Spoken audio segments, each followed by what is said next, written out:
Om Namo Narayanaaya. Om Namo Bhagavate Vasudevaya. Today we are discussing about the stanza 6 of Vishnu Sahasranama. Aprameyo Rishikesha Padmanabho Amara Prabhu Vishwakarma Manustvashta Savisthastaviro Dhruvaha.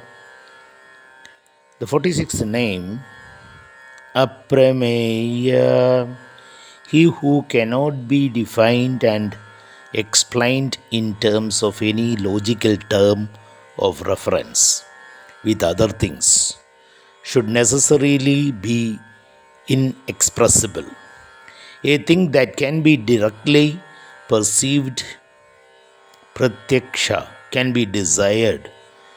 Certain other things which we may not directly perceive but can be infer them from data available. And there are yet things which can be brought home to the listener by describing them in terms of similar other objects, Ubama. Since the infinite has no properties, it cannot be perceived, nor can it be understood through inference, nor even explained in terms of similar or dissimilar things. Hence, the Supreme Reality, Vishnu, is called as Aprameya. We can experience him only by ending all sense of separativeness and becoming one with him, the Lord Vishnu. 47th name, Rishikesha. In the Puranic literature, the meaning of the term is close cropped, or one who has coiled up his lock of hair. Rishika Isha. The term Rishika is an absolute one now, and it means the sense organs. The Atman, the self as consciousness, is the one who gives light to all sense organs, and therefore it is the Lord of all sense organs. This Lord is Vishnu. The obsolete word Rishika also means the rays, or that which gives the joy.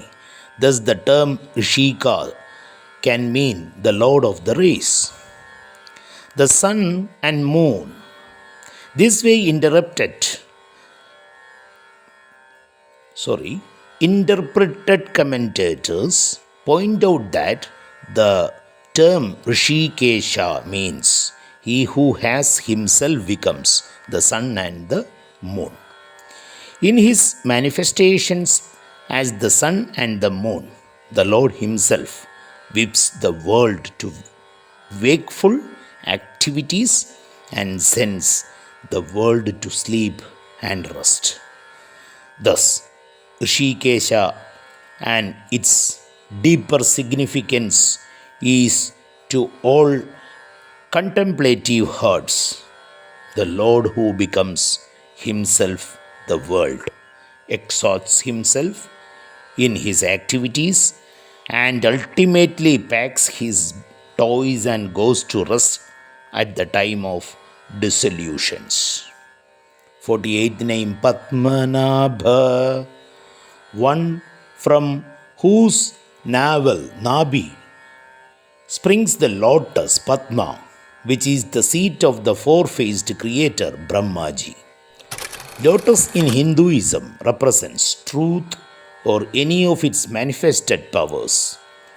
The creative faculties in man flow from the navel area, the center, Nabi Pradesha, and manifest as the four-faced inner equipment constituted the mind, Andakarana, intellect, chit, and ego. In the Yoga Sastra, we find a lot of details regarding this concept. According to them, every idea springs from him. And then at the navel area, each of them comes to be perceived. Thereafter, they play in the bosom as thoughts, and at last they are expressed in the outer fields of activity.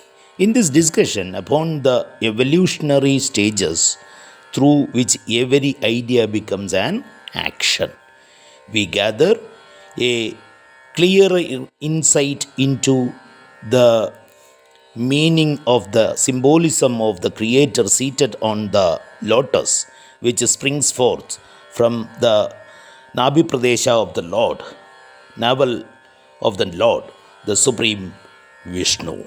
49th name, Amara Prabhu, the Lord Prabhu of the immortals, Amara, the Devas, the denizens of the heavens, including all the office bearers therein, Dikpalagas, etc., along with Indra are called Devas, and they enjoy in their heavenly state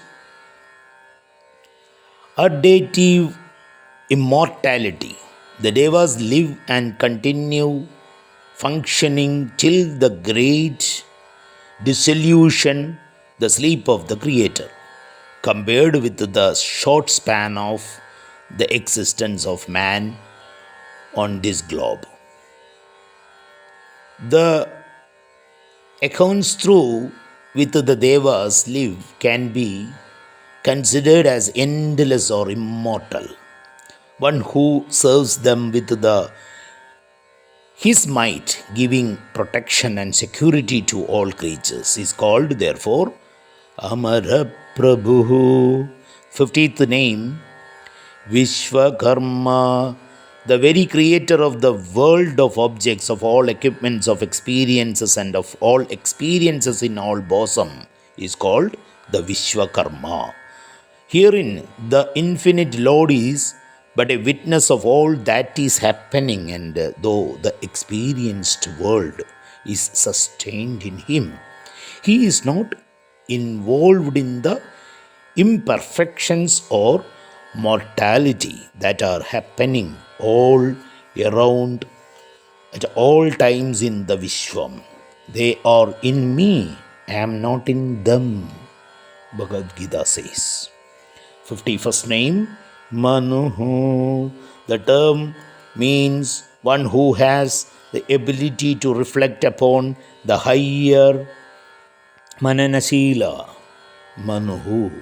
Manu also means mantra, and so as applied to the Lord, it can mean as the one who has manifested himself in the form of the Vedic mantras.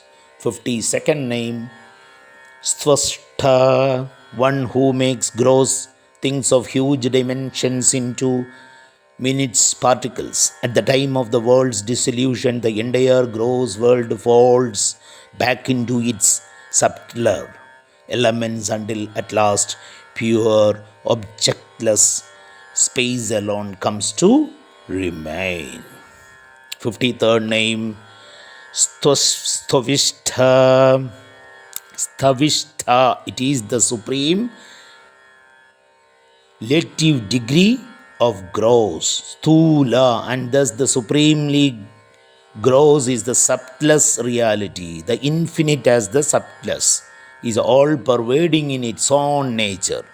It is the Mahavishnu who has himself become the entire universe of gross things and beings. Just as all waves are the ocean, the total world of gross things is itself the form of Vishnu. In his cosmic form, Narayana had manifested to Arjuna in the Bhagavad Gita.